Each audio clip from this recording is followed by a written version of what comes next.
अस्सलाम वालेकुम my YouTube family. आज मैं आप लोगों को सिंपल ट्राउज़र की स्टिचिंग शेयर करूंगी कि कैसे की जाती है। जो सिंपल ट्राउज़र एक आम टेलर घर में भी कोई अनजान लड़की भी काट के सिलाई कर सकती है। तो उसके लिए हमने इसके सबसे पहले पांचों की तरफ से हमने इसको स्टिच करना है। तो इसके लिए हम जो इतना मार्जिन रखा हुआ है इसके मार्जिन के ऊपर से हम इस तरह से एक कट लगा लेंगे। चारों पीसेस को इस तरह से कट लगा लेंगे। फिर हम इसको उल्टा करेंगे। इस तरह से उल्टा करने के बाद यहाँ तक हमने कट लगाया है, वहाँ तक ऐसे इसे फोल्ड कर लेने हैं। फोल्ड करने के बाद आप इसे प्रेस भी कर सकते हो और ऐसे भी कर सकते हो। अगर प्रेस करके करोगे तो आप बिगनर हो तो सबसे बेस्ट रहेगा। अगर आप पहले सिलाई कर लेते हो तो फिर आप ऐसे ही कर सकते हो। तो उसके बाद हमें इसे ऐसे खोल लेना है। खोलने के बाद हमारे पास ये एक लेस है, ये देखें, यहाँ से ये सीधी है और ये इस तरफ से ये उल्टी है। तो इस तरह का लेस का डिज़ाइन है। हमने सिर्फ इसका ये वाला डिज़ाइन थोड़ा थोड़ा हाफ अंदर कर देना, हाफ बाहर रहने देना है। तो इसको लगाने का तरीका ये है, यहाँ पर हमने कट लगाए हैं ना, वहाँ पर हमने लेस को रखना है। रखने के बाद इस कपड़े को हमने इस तरह से पलट देना है। कपड़े को पलटते हुए इस तरह से अंदर दे देना है लेस को। अब हमने जो इसको स्टिच करना है, तो हमने एक पैर के मार्जिन से इसको इस तरह से स्टिच करते जाना है। तो मैं आपको करके दिखाती हूँ कि कैसे करना है। यहाँ से मैं इसको रखूँगी और एक पैर के मार्जिन से मैं सीधी सिलाई लगाती जाऊँगी, तो ये खुद ब खुद ही एक जैसी आती जाएगी इसके अंदर।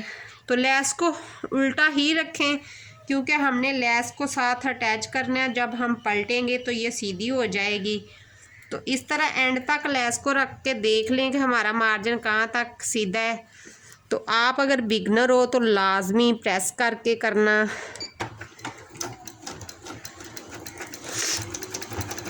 यहाँ तक इस तरह से मैं इसको स्टिच करती जाऊँगी।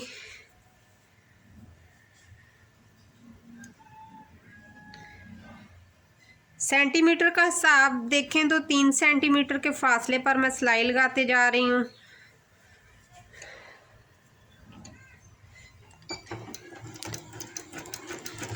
इस तरह से हमें एक्स्ट्रा पट्टी के साथ लेस नहीं लगाना पड़ती। हमें जो हमारा एक्स्ट्रा मार्जिन रखा होता है हम उसी को पट्टी के तौर पे इस्तेमाल कर सकते हैं और इसी से हम पलटा लगा सकते हैं। तो ये देखें, हमने इतना इसका मार्जिन अंदर दिया है तो एक जैसी बिल्कुल लेस अंदर आई है। अब हमने इसको इस तरह से रखते हुए इस तरह से हमने इसको सीधा कर देना है। अब इसका जो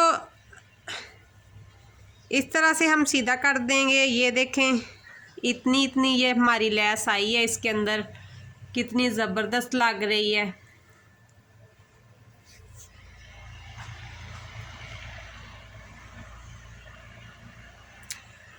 अब हम इसकी जो फिनिशिंग वाली है सिलाई वो लगाएंगे यहाँ से काटते हुए। अब मैंने जो इसका एक्स्ट्रा मार्जिन है ऊपर ट्राउज़र की तरफ करते हुए इसके यहाँ पर एक मैंने कन्नी की सिलाई लगा लेनी है, बिल्कुल कन्नी के ऊपर इस तरह से।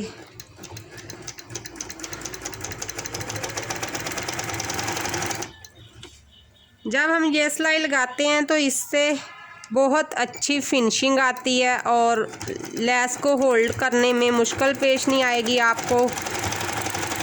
बगैर सिलाई के भी आप तरपाई कर सकते हो और आप इस तरह से भी कर सकते हो। तो दोनों तरीके आप लोगों को जो भी आसान लगे आप कर सकते हो, लेकिन मैं तो इसको सिलाई लगा रही हूँ।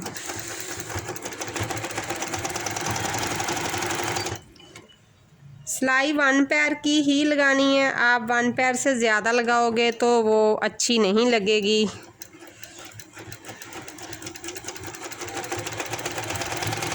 कन्नी की 1 पैर बोल रही, कन्नी की सिलाई लगानी है। ये हमने सिलाई लगा ली है इस तरह से।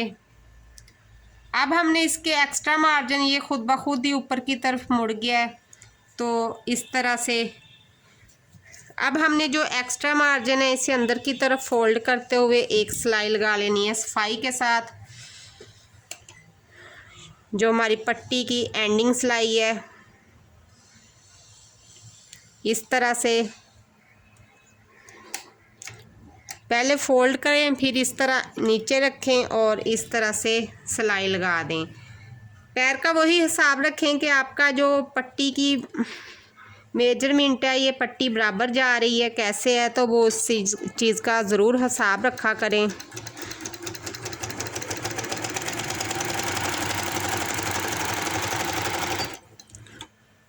तो इसी तरह मैं एंड तक इसको सिलाई लगा देती हूँ। आप जब एक्स्ट्रा मार्जिन रखते हो तो उसी के अंदर आप पट्टी लगा सकते हो। अगर चाक दामन को आपने लेस लगानी है तो आपको एक्स्ट्रा पट्टी यूज़ करने की ज़रूरत नहीं है। आप जो मार्जिन रखा हुआ है उसी मार्जिन के साथ भी काम चला सकते हो, एक्स्ट्रा पट्टी लाजमन नहीं होती लगानी। तो इसी तरीके के साथ चौक दामन में भी आप लगा सकते हो। तो ये देखें कितनी फिनिशिंग आई है इसकी और कितनी ज़बरदस्त लग रही है। ये हमारे पांचा रेडी हो चुका हुआ है इस तरह से। अब इसी तरीके के साथ मैं दूसरा पांचा भी बना लूँगी।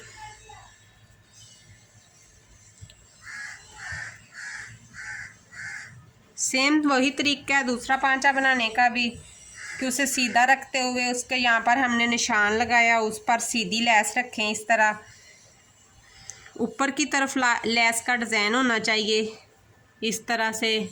फिर यहाँ से इसको इस तरह पलट देंगे यहाँ तक, फिर इसको इस तरह से सिलाई लगा लेंगे।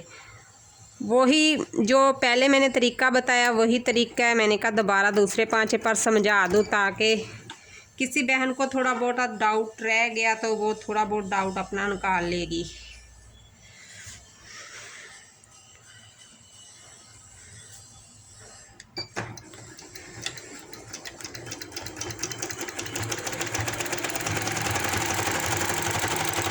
सेम वही तरीका। अब एंड तक इसे पकड़ के इस तरह से मैं ऊपर करके भी दिखा देती हूँ, कैमरे को थोड़ा नीचे करके आपको कि कैसे लगाना है।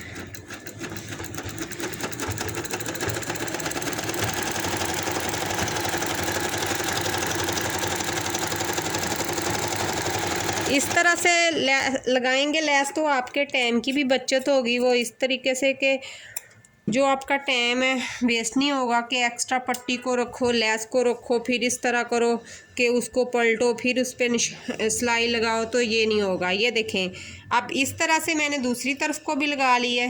ये देखें तो अब मार्जिन को फिर ऊपर की तरफ करते हुए ट्राउज़र की तरफ,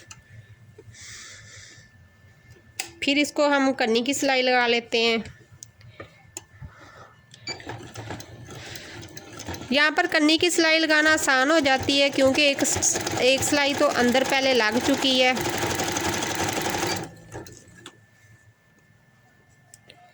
इस तरह से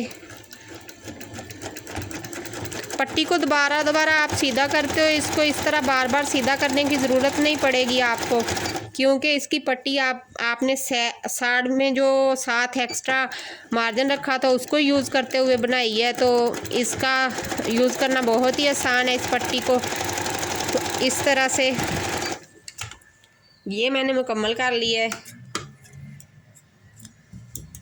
अब इसको भी इस तरह से ऊपर की तरफ पलटे देंगे तो इस तरह सिलाई लगा लेंगे। वही मार्जिन अंदर की तरफ फोल्ड कर दें, करते हुए इस तरह सिलाई लगाते जाएं।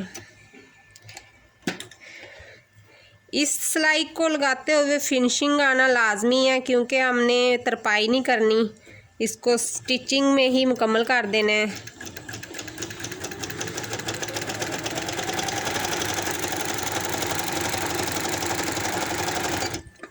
इस तरह से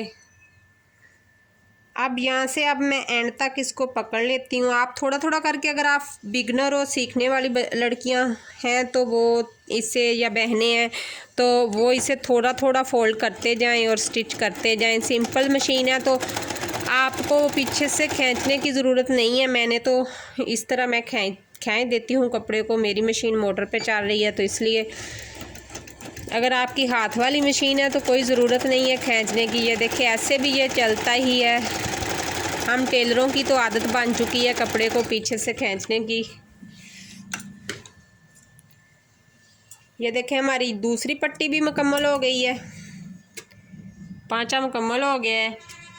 अब इसको मैं इस तरह से पकड़कर इसको मैं अब नाली की सिलाई लगाती हूँ।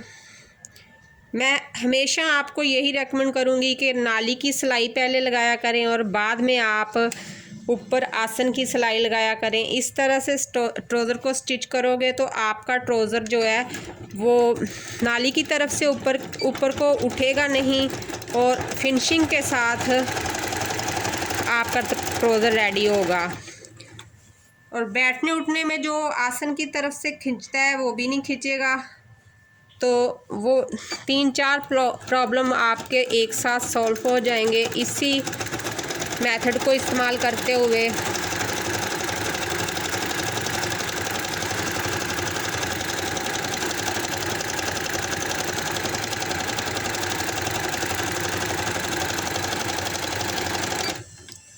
अब मैं दूसरे पोंचे को भी इसी तरह डबल फोल्ड करके, इसी तरह डबल करके तो मैं इसको भी यही सिलाई लगा लूँगी।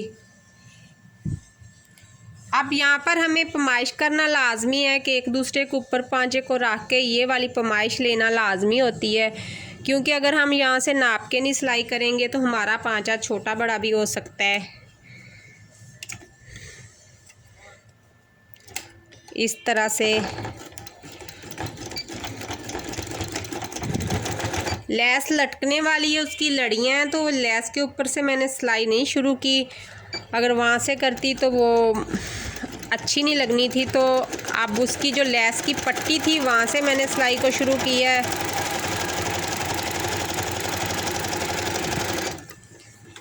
वही तरीका एंड तक मैं इसको स्टिच कर देती हूँ। मेरी ये वाली सिलाइयाँ लग गई हैं दोनों की, पांचों की।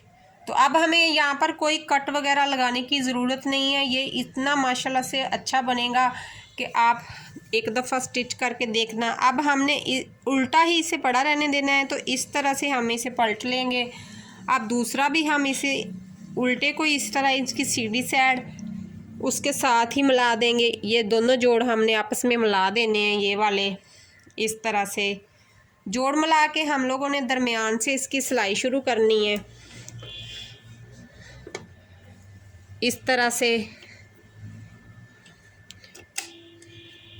दरमियान से इसकी सिलाई जो शुरू करनी होती है उसका ये होता है कि ये सिलाई डबल हो जाती है। आप शुरू से भी शुरू कर सकते हैं, लेकिन दरमियान से करोगे तो नीचे से सिलाई डबल हो जाएगी, तो आपको दोबारा डबल नहीं करनी पड़ेगी। दरमियान से लेते हुए ऊपर की तरफ हम इस तरह मुकम्मल कर देंगे उसको।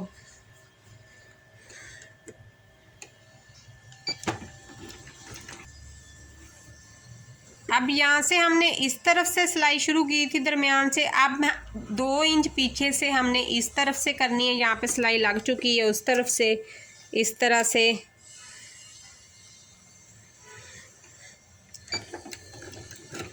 तो ये यहाँ से 4 से 5 इंच जो होता है वो हमारा डबल हो जाती है नीचे से सिलाई जो है, तो खुलने का डर नहीं होता सिलाई का जो होता है।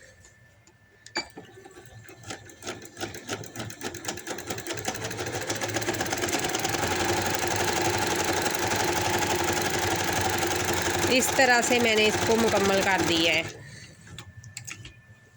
सबसे पहले लाजमन होता है कि इनके हम धागे काट दें, जो एक्स्ट्रा धागे होते हैं वो लाजमन काट दिया करें धागों को साथ साथ ही। अब ये हमारा ट्राउज़र हो गया मुकम्मल इस तरह से, ये देखें। अब इसकी ये वाली सिलाई है, ये गोल जा रही है, जो नाली वाली है, आसन वाली है, और नाली वाली सिलाइयाँ हैं जहाँ पे आके ज्वाइंट हो गई हैं। तो अब जो हमने नाली का ये एक्स्ट्रा फैब्रिक है ना, जो मार्जिन है हमारा, इसको हमने यहाँ से या सिलाई तक कट लगा देना है। दूसरी तरफ से भी ये जो नाली वाला कपड़ा है, इसका एक्स्ट्रा मार्जिन को यहाँ तक हम कट लगा देंगे।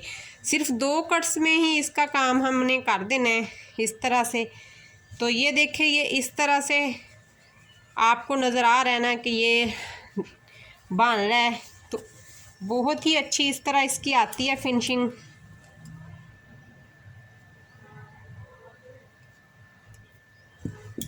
अब हम इसको सीधा कर लेते हैं।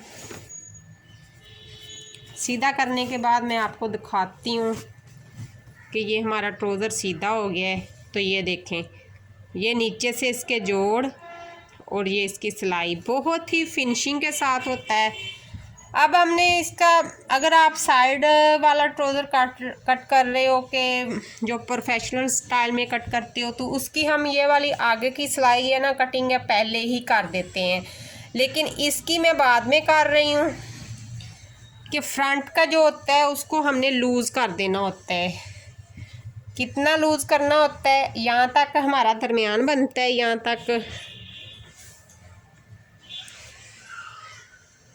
तक। तो हमने यहाँ से 1.5 इंच उठाना है। थोड़ा सा कैमरा मैं ऊपर करती हूँ। यहाँ से हमने 1.5 इंच उठाना है, तो ऊपर की तरफ वहाँ पर ले जाकर इसके हाफ तक ख़त्म कर देना है।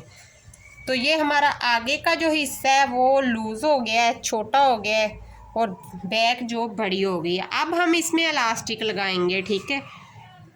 अब इलास्टिक को कट करने का तरीका भी मैं आपको बता देती हूँ कि कैसे कट करना है। ये हमने इलास्टिक ले ली है। इसको लेके जितना हमारा ये वाला पार्ट है, एक हिस्सा बनता है, हमने उतनी इलास्टिक ले लेनी है और इस तरह से हमने खींच के इसमें डाल देनी है। अब इलास्टिक को मैंने इस तरह से ऊपर नीचे रख के इसको स्टिच करना है। इस तरह से इसके जोड़ स्टिच कर देना पहले, और जोड़ को पक्का करें हमेशा ही। अगर जोड़ से इलास्टिक निकलेगी तो आपकी सारी जो ट्राउज़र है वो ख़राब हो जाएगा।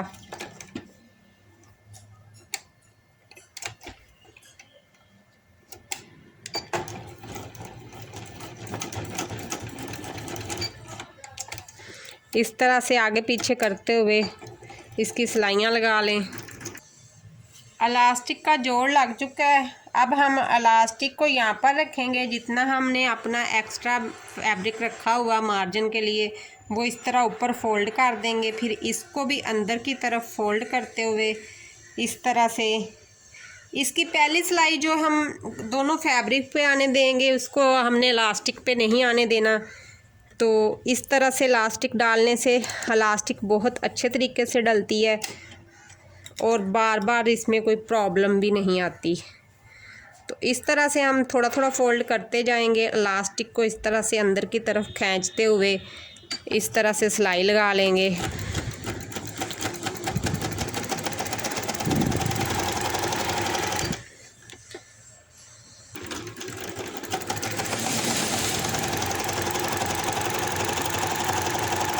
ध्यान रहे कि पहली जो सिलाई है हमारी इलास्टिक के ऊपर नहीं आनी चाहिए, दोनों फैब्रिक जो हैं इनके ऊपर आनी चाहिए, जो हमने फोल्ड किया हुआ है इस तरह से। तो हमारी इलास्टिक है वो मुकम्मल हो गई है।